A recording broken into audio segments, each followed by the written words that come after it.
이번 세션은 오늘 마지막 순서로 조금 특별한 자리를 마련했습니다. 인천대학교 대학원 기후학위 연수 프로그램에 참여 중인 개도국 공무원분들께서 소속 국가의 환경 발전을 위한 프로젝트 컨셉 페이퍼를 발표하는 시간으로 구성하였으며 발표 시간은 각 10분씩 진행하도록 하겠습니다. 발표자분들이 많은 관계로 발표 시간을 준수해 주시길 다시 한번 부탁드리고요. 발표 순서는 피지, 인도네시아, 말라위, 몽골, 카메룬, 알제리 순으로 진행을 하도록 하겠습니다. 먼저 첫 번째, 피지의 아포로사 라무롤 리바니 모시겠습니다.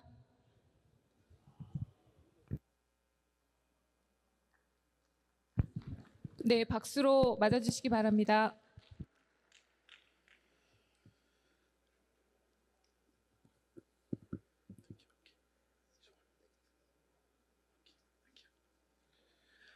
Distinguished guests, members of the IIC, and esteemed colleagues. Good afternoon. My name is Aporosara Ramulo Livani. I'm from Fiji. I'm here today to present a strategy to help vulnerable coastal communities in Fiji to adapt to climate change. My presentation title above.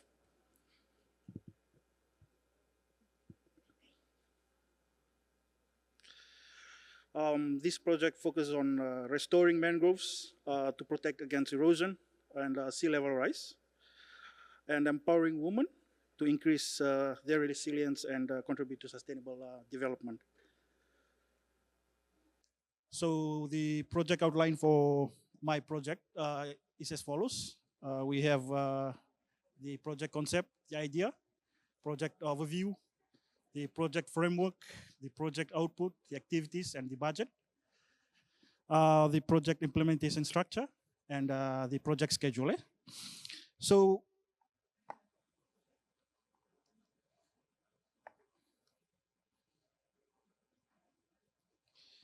the project aims to conserve and sustainably manage mangroves in Fiji by empowering coastal communities, particularly women, to restore vulnerable mangrove forests and introduce alternative livelihood. This will enhance human well-being and support holistic coastal adaptation approach to safeguard communities from climate-related threats.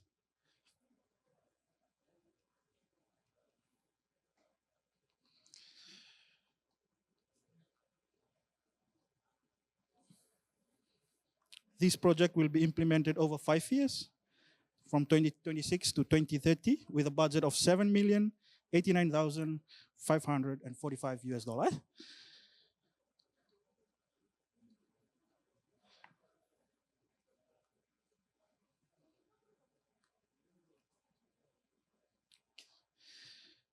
Fiji, as you can see in the map there, at the bottom in the South Pacific Island, it's a tropical country in the South Pacific. Is an archipelago over 300 islands renowned for its pristine beaches, vibrant coral reefs, and lush rainforest. The idyllic island is approximately 2,000 kilometers northeast of New Zealand, 3,000 kilometers east of Australia, and 5,000 kilometers southeast of Hawaii. The project will be implemented in 10 strategically located sites, as you can see on the left there. Province of the Kondrove, Boa, Maduata, on Vanuatu, the Fiji second largest island.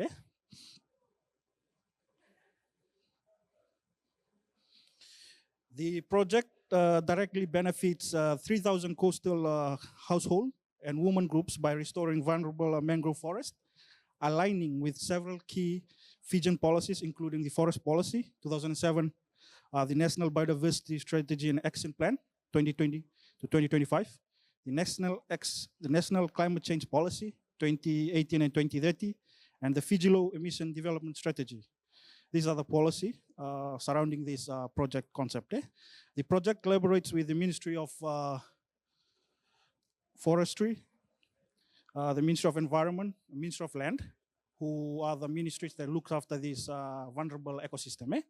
And we have the Ministry of Itauke and also the women's group. So these are target groups that we'll be working with on the implementation of this project.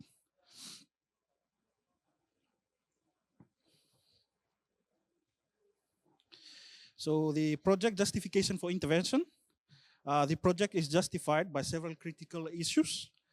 First, unsustainable management of coastal and mangrove forest. This includes socio-economic pressures, loss of ecosystem services, and the overlooked impact of deforestation on greenhouse gas emissions. The second justification is the limited women's participation in decision making. Traditional gender roles and limited access to resources hinder women's involvement in climate resilience and environmental management.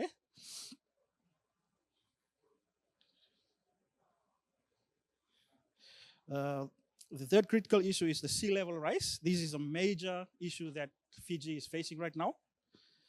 And coastal communities in Fiji are increasingly vulnerable to sea level rise, posing significant risk to livelihood and infrastructure. So by addressing these challenges, the project aims to restore mangrove ecosystem, empower women, and build community resilience to climate change.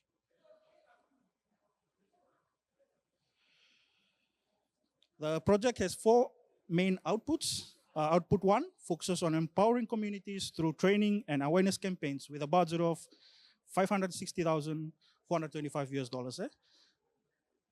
So these are the activities for the output 1. Output 2 aims to restore degraded mangrove ecosystem with a budget of $646,410.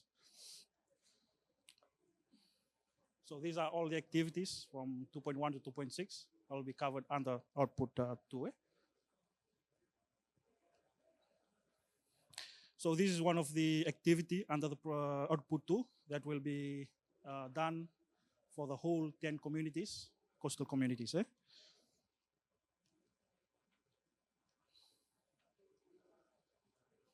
The output 3, it empowers women by promoting sustainable livelihood with a budget of 1,116,000.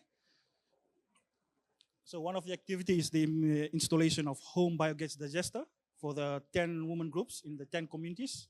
So this is it's like an alternative source of fuel wood to minimize the dependence of communities in this vulnerable ecosystem.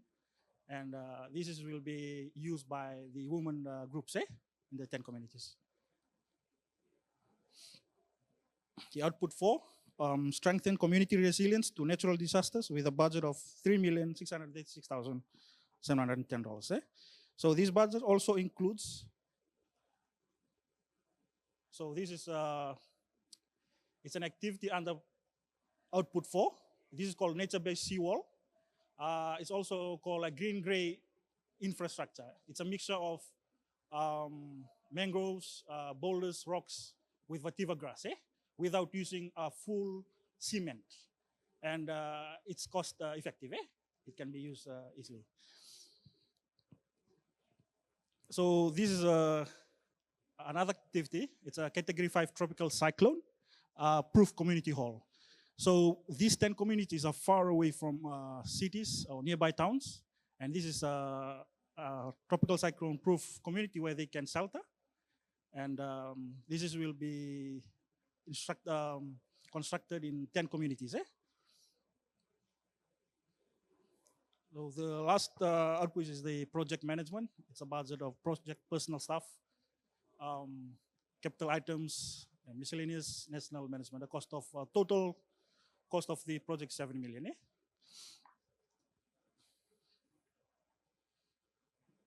So this is a project implementation structure. This is a project implementation structure where COICA is the donor and the Ministry of Fisheries and Forests is the executing agency, where the project management unit will be situated. At national level, there are all NGOs, academic institutions, and government ministries who will be part of this project.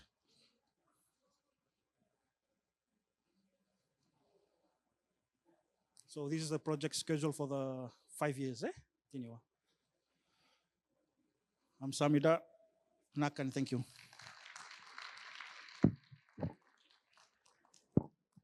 네, 발표 잘 들었습니다. 다음 발표자분들부터 다시 한번 양해 말씀을 드리겠습니다. 저희 행사 전체 진행상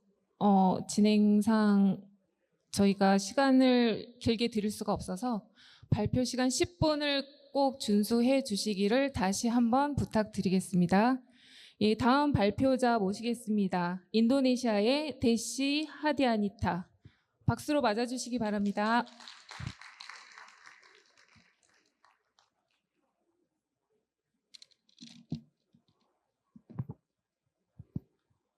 Good afternoon, distinguished guests and colleagues. It is an honor to present at this international seminar. My name is Desi Hadianita from Indonesia, and I am here representing International University. Today, I will present a project concept paper focused on strengthening coastal area management in West Java Province, Indonesia, intending to reduce greenhouse gas emission and support local economic growth through sustainable practices. I look forward to sharing this insight with you. Let's start with an overview of today's presentation. I will cover 6 main points: background, problem situation, project idea, project area illustration, project site, and technology demand.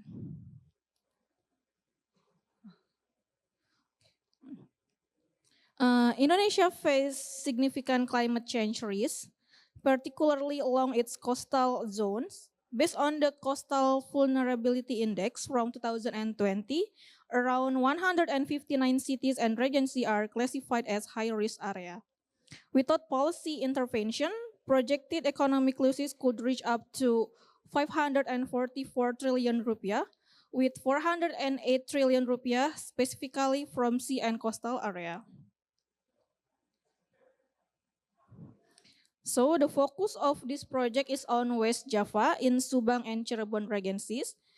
Both city and regency experiencing significant coastline subsidence, approximately 1.5 kilometers in Subang and 0.9 kilometers in Cirebon due to abrasion.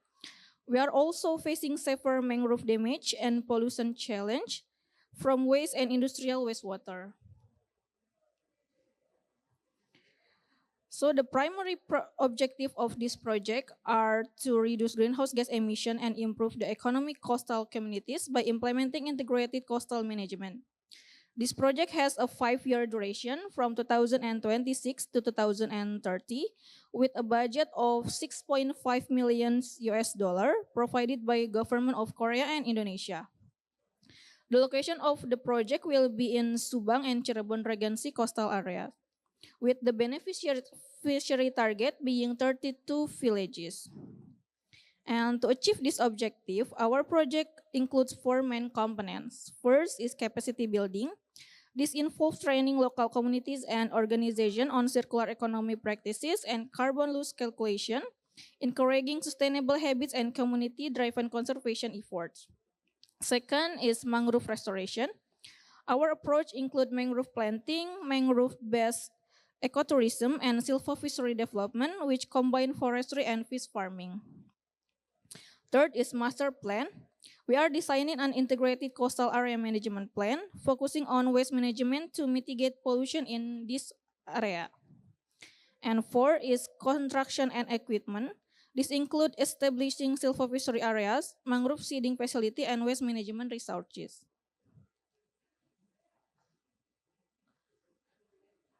The project idea is based on integrated coastal area management framework that includes both mitigation and adaptation strategies. For adaptation activities, this include mangrove restoration to prevent erosion, silvofishery to integrate mangrove conservation with fishery production, and mangrove-based ecotourism. And for mitigation activities, is focused on promoting circular economic practices within local communities in the waste bank, such as implementing recycling facilities and composting system. This initiative aims to provide alternative income source, promote environmental awareness, maintaining the existence of mangrove, and ensure that local communities are fully invested in the long-term success of coastal conservation efforts. This illustration demonstrated our project components. It highlights the silvofishery concept, mangrove ecotourism, and waste management strategies that will be implemented in Subang and Cirebon.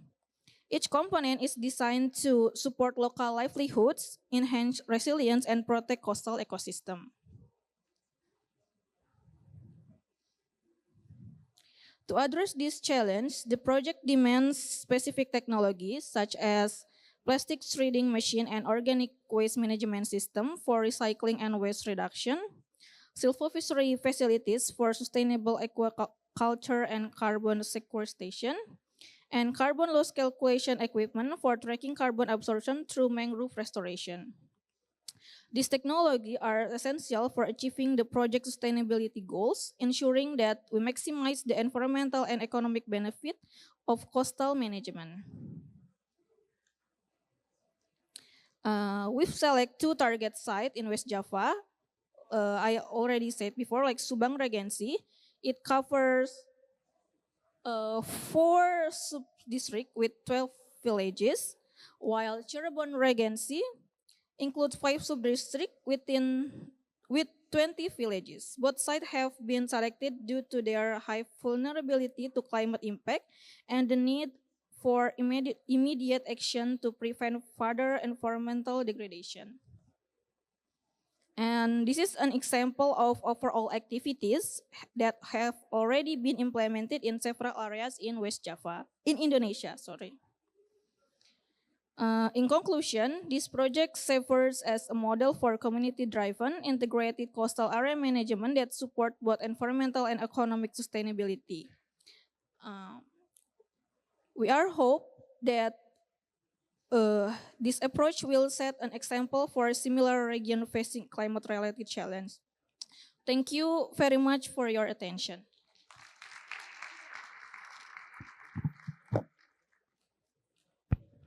네, 발표 감사합니다. 특히 시간을 더 잘 지켜주셔서 더욱 2배로 감사드리겠습니다. 예, 그럼 다음 3번째 말라위의 그라시아스 롱웨 모시겠습니다. 박수로 맞아주시기 바랍니다.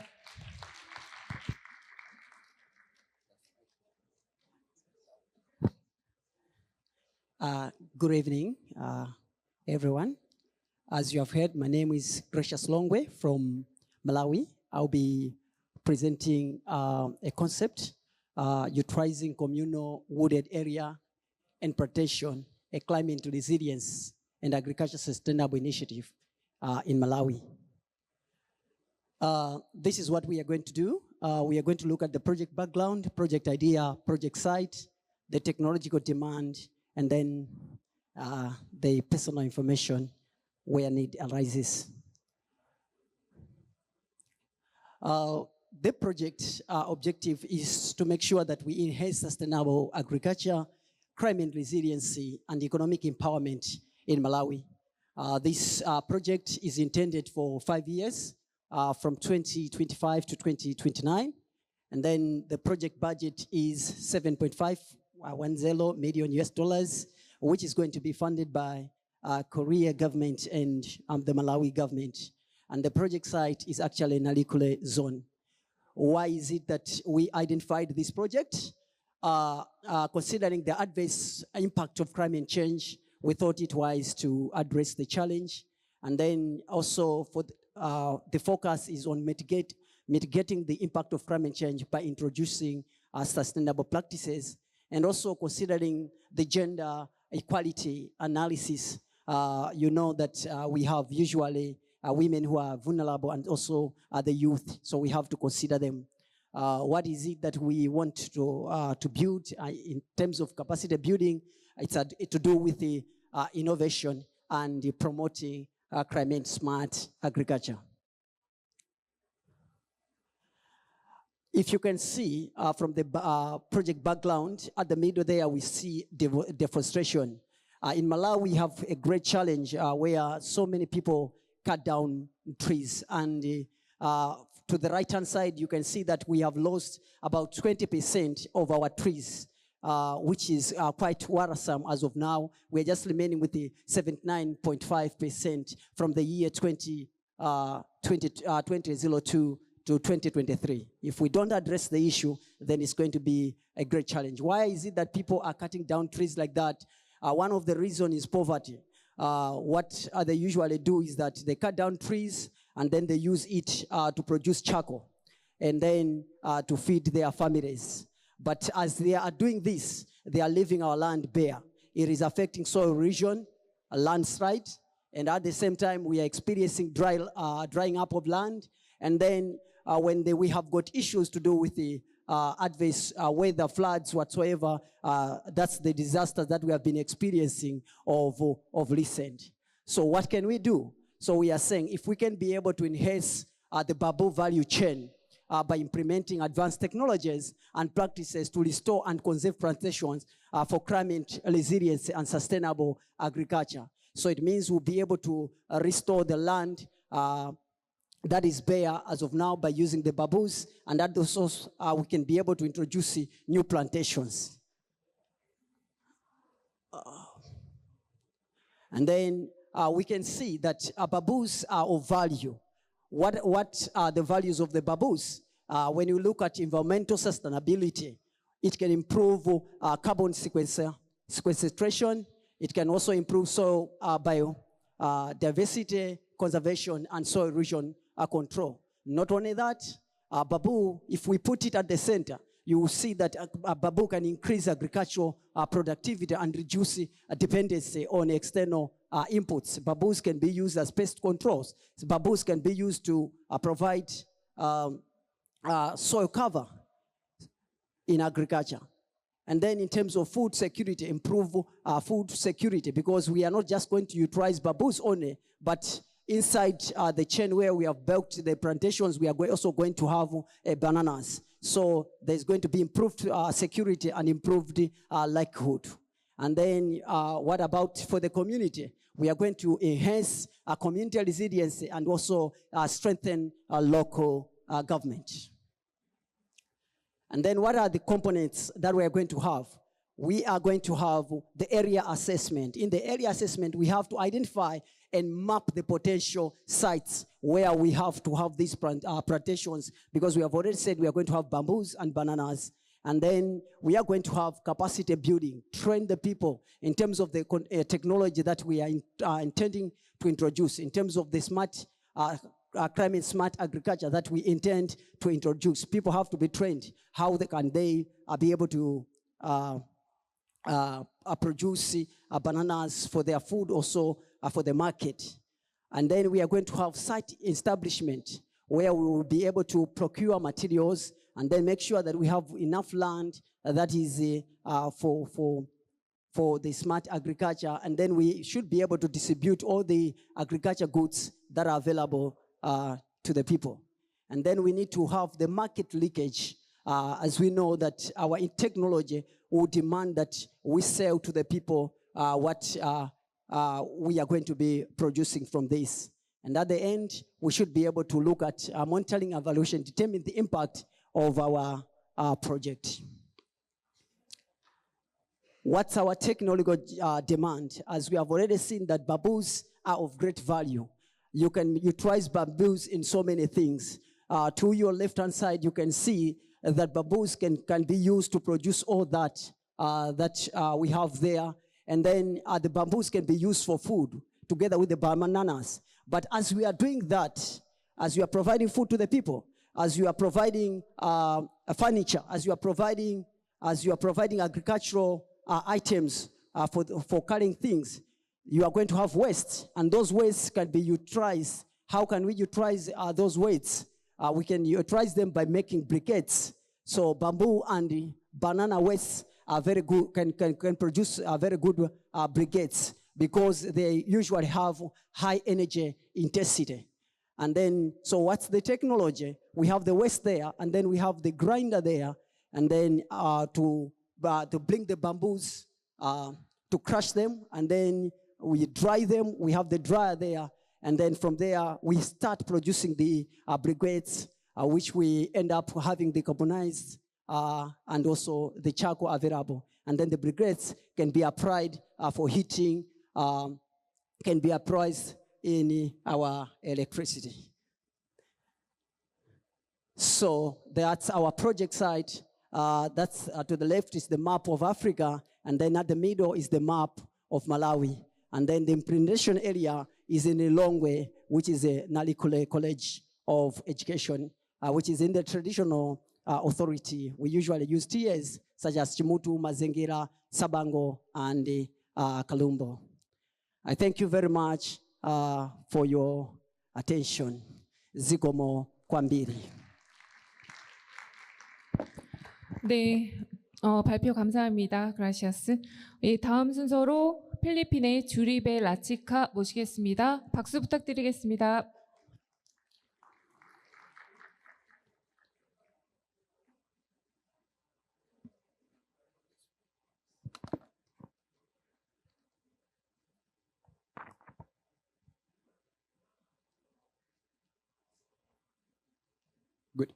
Good afternoon, everyone. To our esteemed guest, my fellow student from International University. I am Juribila Cheka from Philippines.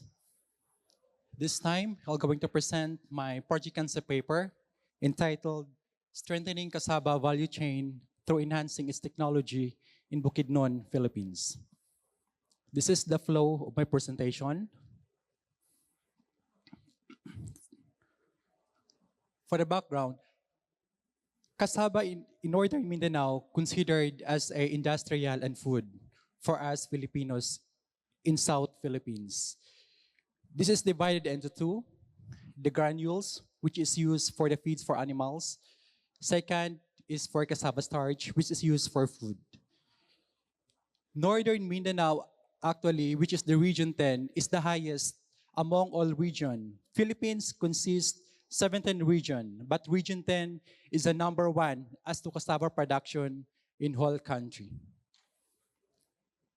This is why this project being conceptualized. It is because of the problem that has been encountered in the cassava production in Philippines.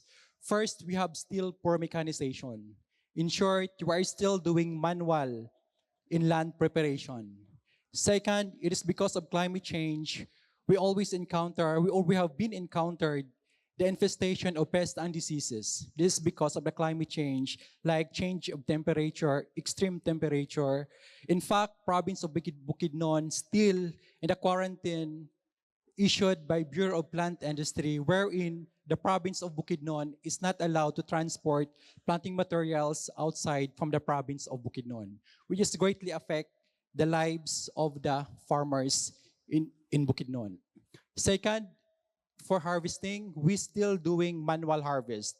We don't have the technology like cassava harvesting, cassava digging for that, for the distribution to our farmers. Second, we still have poor drying facilities, which means farmers now still depend on drying, sun drying, which is also affect, or which is also lead to the yield losses. Third, we have also low post-harvest equipment. And last, we have low value-adding facilities. That's why this four main component was being conceptualized to address this problem. First is knowledge and sharing capacity building. So this involved the enhancement or to capacitate our local government unit, our cassava farmers, to capacitate the new technology for the cassava production. Second is the technology. Distribution is involved the distribution of inputs and machineries and equipment. Third is the construction of the facilities like the post-harvest and value-adding facilities. And lastly is the marketing, which is in order for the project to sustain, we have this agreement for the sustainability of the project. This is the project idea.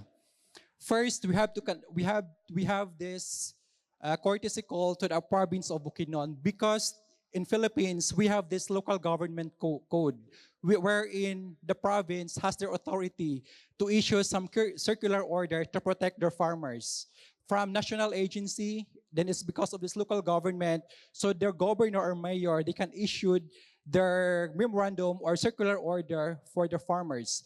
Second, we have this capacity building for our farmers. And frontliner, which are considered are the agricultural extension workers. And third is to conduct the assessment for those area who has that disease infestation. We're going to assess which area of the Bukidnon has this disease in order for us to address where we can start and what are the things that we're going to do to address this particular disease in the province. This is from the component 1. For the component 2, it includes the treatment of planting materials, the farm consolidation, and the distribution of machineries and equipment. In treatment of planting materials, as of now, we have available antibiotic to control this disease. This disease actually is called phytoplasma disease. It is like a bacteria and virus. It's like a combination. So this is the only antibiotic that we can control this particular disease. And consolidation, which is we're going to link the small farmers or small cluster to the big cluster. And last is the distribution of machineries and equipment. For the third component, it includes the establishment of post-harvest facilities as well as the value-adding facilities in order to reduce the post-harvest losses and generate income and employment of the cassava cluster. And for the component 4, this is we're going to link the farmers to the buyers, cassava buyers in Northern Mindanao, because in Philippines, Northern Mindanao is one of the region which has a lot of buyers with regards to raw materials of the cassava. And last is the assessment of the project. So we're going to assess which particular activities that the concept paper have been a problem for us in order to determine the problem, and we have to make some strategy in order to solve that particular problem.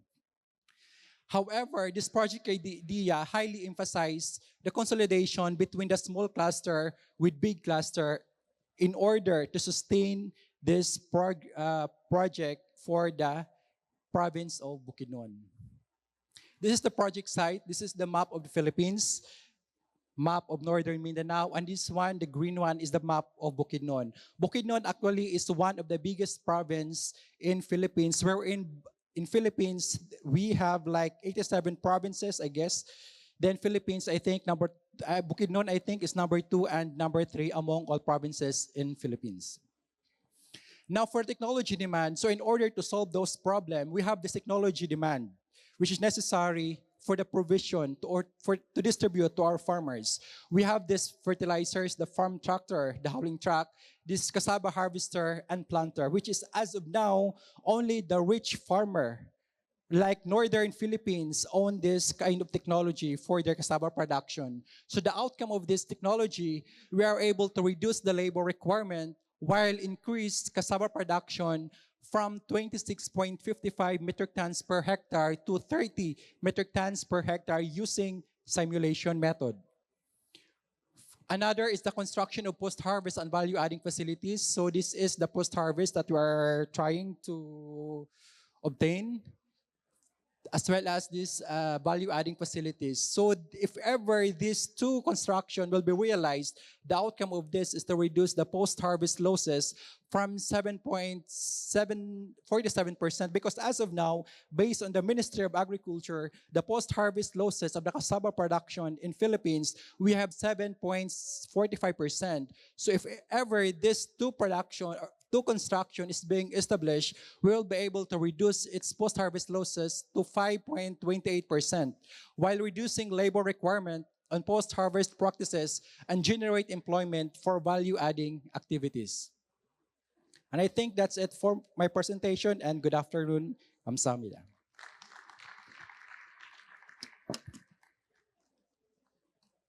이 발표 감사합니다. 다음으로 5번째 발표자를 모시겠습니다. 몽골의 뭉뚜얀 나랑기를 모시겠습니다. 박수 부탁드리겠습니다.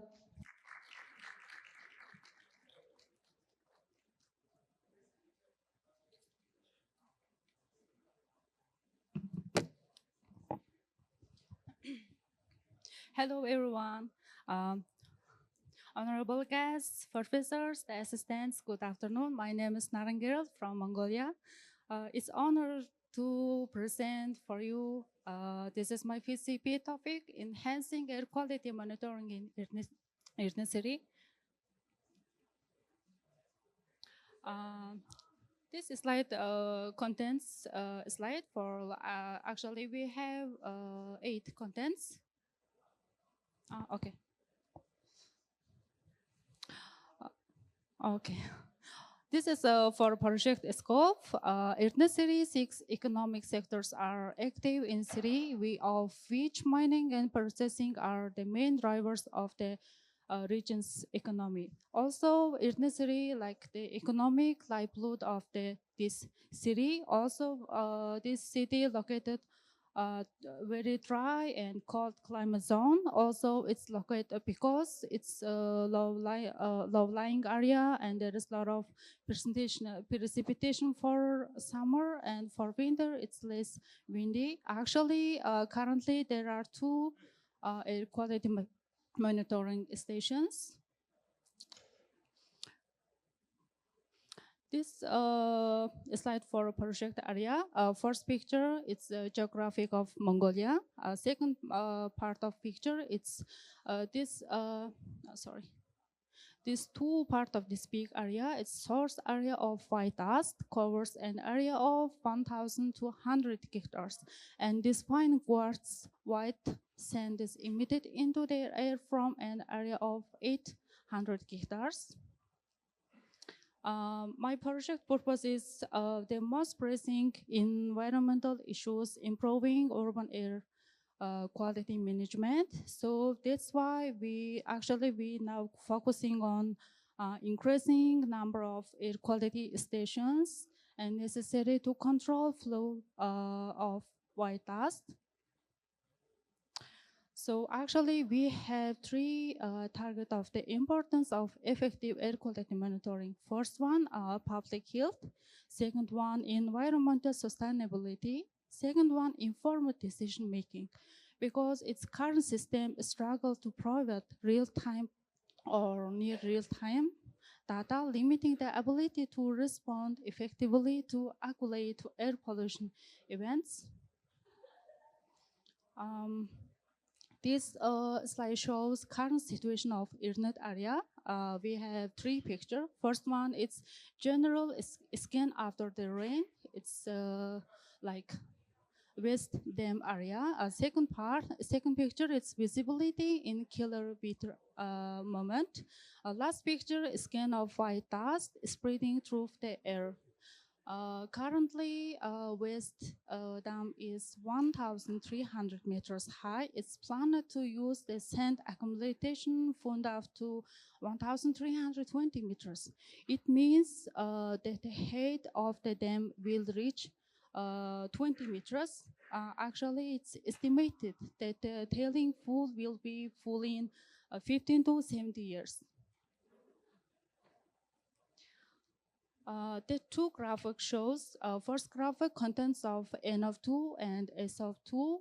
Actually, it's N of 2 account of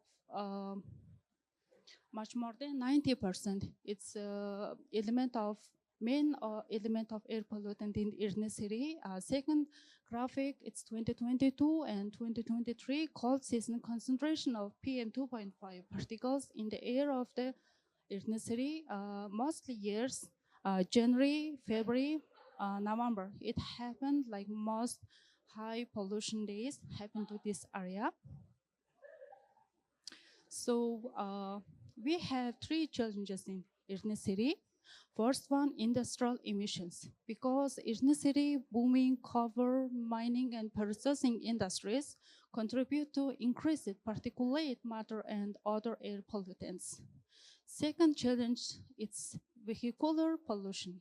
The growing number of vehicles on Irne city roads and coupled with limited public transportation exacerbates the issue of urban air pollution. Last one is seasonal issue because Irne city experiences significant air quality variations throughout of the year. with winter months, especially January, February, November, December. That months often seeing higher levels of pollution. Okay. So this one, it's mean overall project, my implementation process. We have three parts of my project main process. Part one, it's location. Firstly, we choose like site selection. It's target two section, identify suitable locations. Second one, obtain necessary permits, and then site preparation. Second part, it's installation part. It's target three section. It's the first one, sensor installation. Second one, data logger installation. Last one, shelter installation if it's necessary. And last one is general setting. And also after that, we should focus on two things. It's we need data security and also regulatory compliance. And so my project is next step because expanding the network of air quality monitoring stations, critical step improving air quality management and driving positive environmental and public health outcomes. So by addressing the challenges and implementing strategy solutions, community can work towards a comprehensive and effective air quality monitoring system. Thank you so much.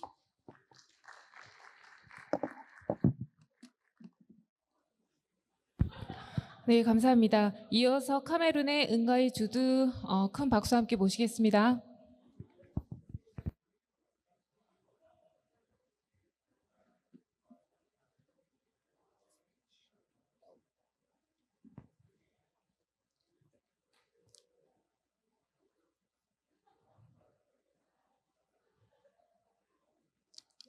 Good afternoon, ladies and gentlemen. You're welcome to this presentation titled Cameroon Eco Features for Sustainable Climate Resilience Through Clean Energy and Waste Management for Well-Being. We're going to take the content from project background through the project site and personal info. Cameroon is a country which is rich in biodiversity, but still yet we suffer in terms of climate change because of the poor management of its diversity, whereby 74% of the rural community depend more on biomass, meaning they make use of the trees, therefore depleting the forest. And also, with the introduction of different ways in which to cut down and also prevent climate change, we have other ways in which the country in general, just about 0.01% of the entire country is actually using solar system to date, which therefore calls for the project. The background, the project Cameroon Eco Future is situated in the Central African nation of Cameroon, a country endowed with abundant biodiversity. However, despite its natural wealth, Cameroon has multiple socioeconomic and environmental challenges exacerbated from climate change affecting the livelihood and well-being of its population. With all of this put together, the project has a specific goal, which is to enhance climate resilience in the community. And also this can only be done through clean energy solution for sustainable waste management and biodiversity conservation, with key objectives to increase access to clean energy in rural community, to promote clean, smart agriculture and water management, empower women and youth through participation and training. The project site, it is the coastal region of the country. And beside it on the left-hand side, you have different ways. And from there, you see that each quarter or each local community, we have where this deposit, this waste, which can definitely be turned into useful energy, is yet to be utilized, which call for quick emergent use of this and technology to able to convert this waste into useful and clean energy. And with all of that, the problem statement, that is water scarcity. water scarcity, and because we have a rural environment where to have clean water, it's also an issue. Climate change impact. To date, we are expected to have dry season, but to date we have erratic rainfall in this region to date. And also biodiversity loss, where habitat destruction, illegal approaching, and climate change threatening the Cameroon-rich biodiversity. And to actually solve this problem, the project approach, we have clean energy, waste management, that is to utilize oil-rich grains, because these areas, we have oil-rich grains in which we can actually harness them for biofuel. And also water management to implement rainwater harvesting, because during dry season, we discover that there is lack of water for the farmers. So we can also use technology in terms of rainwater harvesting and also biodiversity conservation, where we can partner with local communities and organizations to protect and restore vital ecosystems, ensuring sustainable livelihood. To actually undertake this project, the idea, the project activity one is capacity building, and with capacity building to actually train or conduct training programs on clean energy technologies, waste management, climate smart agriculture, and also infrastructural development to install solar and wind power systems, community engagement to make sure the local people also are involved in this project. And finally, monitoring and evaluation, where after each of these steps, we sit down and also track how far we have gone. Technology demanded. We have for clean energy, solar panels, wind turbines, energy storage system. As of now, most of our solar panels are being bought from our neighboring country, that is Nigeria. And also waste management, we need biodiesel production equipment, waste sorting and recycling facilities, like we saw how waste are dumped, are deposited everywhere. For water management, we have rainwater harvesting systems, irrigational technologies, water purification technologies, and community water management apps, which can definitely inform the farmers and the local community on what is about to happen. For biodiversity, we have GIST technology, remote sensing, blockchain for conservation, and for well-being and health, telemedicine solutions, community health information platforms, community engagement apps, and for cross-cutting technology, Internet of Things, smart grid systems, blockchain for traceability. For investment highlights, we have divided into two: the environmental impact, which is to reduce carbon footprint and improved waste management, and also water conservation, biodiversity production. And also for the social impact, we have to enhance community well-being, and we have a sustainable livelihood, and also very importantly, to involve the children and the women in this project by prioritizing gender-responsive strategies and empowering women through participation and training. And also the project will promote social inclusion and gender equality. South Korea is a global leader in clean energy technologies, sustainable development, and innovation. So this project presents a unique opportunity to leverage South Korea's expertise in areas such as renewable energy, waste to energy, sustainable agriculture. And for the opportunities and partnership, the project offers attractive investment opportunities for South Korea partners, including technology transfer, because South Korea is advanced, so they have the technology, so they can transfer that. And also joint ventures, that is establishing joint ventures with local companies to develop and operate renewable energy and waste to energy facilities. And most importantly, capacity building, because we have some experts also in Cameroon who have ideas, but sharing also will help so that what we take from South Korea and the partnership will yield fruit. And also research and development, collaborating on research and development initiatives to further advance sustainable technologies and practices. In conclusion, join us in building sustainable futures in Cameroon. That is, to partner with us to invest in clean energy, sustainable waste management, and community well-being. And also, together, we can create a positive impact on the environment and the lives of people in Cameroon. Merci beaucoup.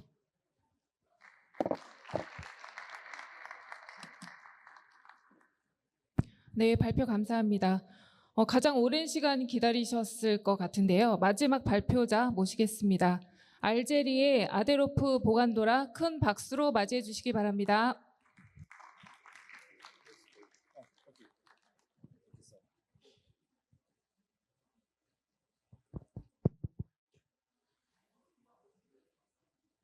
Our special guest, our members of embassies, professors, our assistants, good afternoon. So I know it's tiring, that's why I should be, and I would like to be brief. So it's my honor to share with you my project concept paper entitled Cogeneration of Electricity and Heat from Biogas, especially CH4 in Algeria.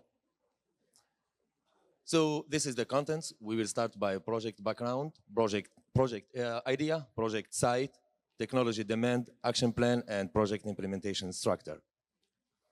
So firstly, as we know, like Algeria is the biggest and the largest country in Africa. So, and we know that like the economic and the social upheavals and even like the strong demographic growth impact directly on the volume of household waste produced daily. So that's why the Algerian government, through the Ministry of the Environment and Renewable Energies, has built 119 technical landfill centers for household and similar waste since 2003, with the aim of treating and recovering this type of waste.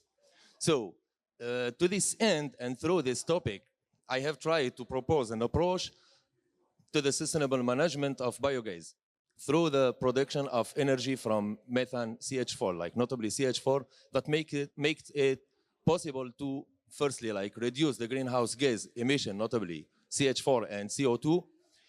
Secondly, minimize the volume of household waste in local areas through recycling, and lastly, like generate economic and ecological benefits for local communities.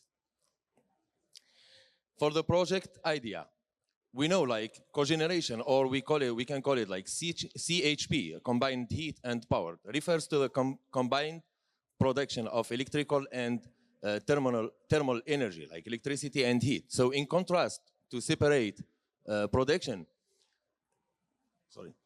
in contrast to separate production, the cogeneration is highly efficient and resulting in lower fuel consumption, lower greenhouse gas emissions, and greater profitability. So this process is based on, firstly, the capture of biogases, notably CH4, stored in landfill sites, with this phase only taking place after the landfill sites have been closed, like in the post-use. Or we can extract the biogases by anaerobic treatment of organic waste, we call it like digester. So the project site, as I mentioned, like Algeria is the largest country in Africa, situation in the north of Africa, and I choose like the implementation of the project will be in the technical landfill of the province of Khenchla, where I'm from. So the target is for this project is the municipality of Bagay, is like located in Khenchla province, whose population is estimated by the end of 2021 at 8,740 inhabitants over an area of 136 square kilometers. So this target area is an agriculture and pastoral zone with agricultural land accounting for over 80% of the total surface area, in addition to 2 industrial activity zones, like currently under construction, with a total surface area of around 136 hectares. For the technology demand, I put this scheme to illustrate like the whole process of the production of CH4 until like like the use of this biogas in generation or in the production of electricity and heat. So in the first time, like we need like a big tank to receive the waste, and with the phenomena of fermentation without oxygen. Like we will get our CH4. This CH4 or this biogas should be purified and upgrading. After the upgrade, after getting upgrading, we can use it directly in the like electricity or heat. The other, like, how to say, the result of this process, we can take it directly to the digestate treatment plant. We can make compost or by incineration or by recirculation. So this is the action plan. Action plan. Actually, like, my project has two outcomes. The first one is strengthen technical and human potentials to guarantee the process efficiency. Has two outputs. Like, the first one is develop the technical and economic potential to implement the project in the best possible condition. The first output has two activities. Activity number one is drawing a map or drawing up a technical study based on the physical data. Second activity is to prepare a financial report on anticipated expenditure and incomes. I think, like, between them two activities, the budget will be like $50,000 US. The second output is to develop the capacities of personnel in charge, like management company, with one activity is the plan to and ensure training cycles for staff who will manage the process for 50,000 budget. The second outcome is intense, like, economic and ecological benefits for local communities. We have two output. Like, the third output is the implementation of a cogeneration system at the landfill site, like methane source, for the combined production of electricity and heat. Has, as shown now on the table, has 5 activities with amount of $5 million US. The last output is to maintain the cogeneration system by constant monitoring and control to ensure it operates in optimum condition. Has one activity, like, is drawing up the maintenance plan for installed system by a team comprising the plant owner, like, for 100,000. And totally the budget for this project is about $5.2 million US. For the project implementation structure, in case of the implementation of this project, the Ministry of Finance of Algeria and COICA will be will control this project, and we have, like, the regional or the national level as, like, the Ministry of Interiors, where the Ministry of Environment will be, like, which is the executing agency. We have the Ministry of Energy and Mine, and we have the Ministry of Agriculture and Rural Development. In the local level, we have, like, the governance of the state. We have the Department of the district of the province of Anjala, or, like, the Department of Environment, Department of Energy and Mine, and the Department of Agriculture. On the community level, we have the municipalities, and we have the Public Landfill Management Company and the National Company for Electricity and Gas, because we should use this biogas in the grid of directly of the electricity grid and heat. And thank you so much. Have a nice day. 네, 감사합니다. 이것으로 오늘 저희가 준비한 세션은 종료가 되었고요.